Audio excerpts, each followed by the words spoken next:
او داسې په دواګانو په تشو دواګانو هم نه کېږي. صرف تش لاس وجېږي الله حوض کوثر اوبه راکړه، څه خوږې اوبه به وي، څه مزېدارې اوبه، دا خو صحیح د خوږې اوبه وي، خو عمل دې خوږ نه دی. د حوض کوثر به ناشنا منظرې دي ته هر څوک رسېدی هم نه شي. زه ستاسو نه مخکې تلونکی یم حوض کوثر.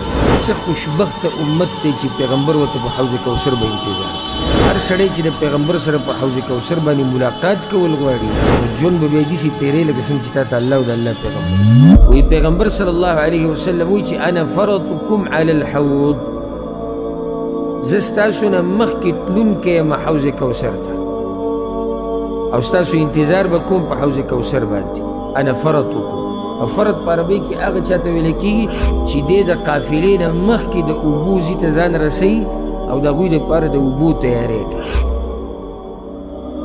لوی زیری د دې امت دپاره په دې حدیث کې پروت دی. څه خوشبخته امت دی چې پیغمبر ورته په حوض کوثر به انتظار کوي. زموږ ټولو دپاره خوشحالي دی.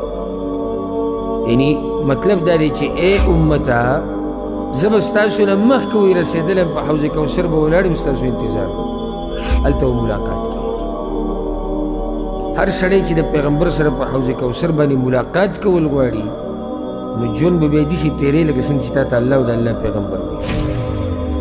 هله به ستا ملاقات د پیغمبر سره په حوض کوثر کېږي. دا صرف د ارمانونو خبرې نه دي او دا صرف په دواګانو په تشو دواګانو هم نه کېږي. دعا ورسره عمل، کار به بیا صحیح رواني. صرف تش لاس وجېږي الله حوض کوثر اوبه راکړه، څه خوږې اوبه به وي، څه مزېدارې اوبه، دا خو صحیح د خوږې به وي، مزېدارې به وي، خو عمل دې خوږ نه دی، عمل دې برابر نه دی. او یا صرف خپه په خپه باندې واچوه الله غفور رحیم دی حوض کوثر نه به اوبه وڅښو. اوس به ته واورې چې په دې حوض کوثر به ناشنا منظرې دي ته هر څوک رسېدی هم نه شي.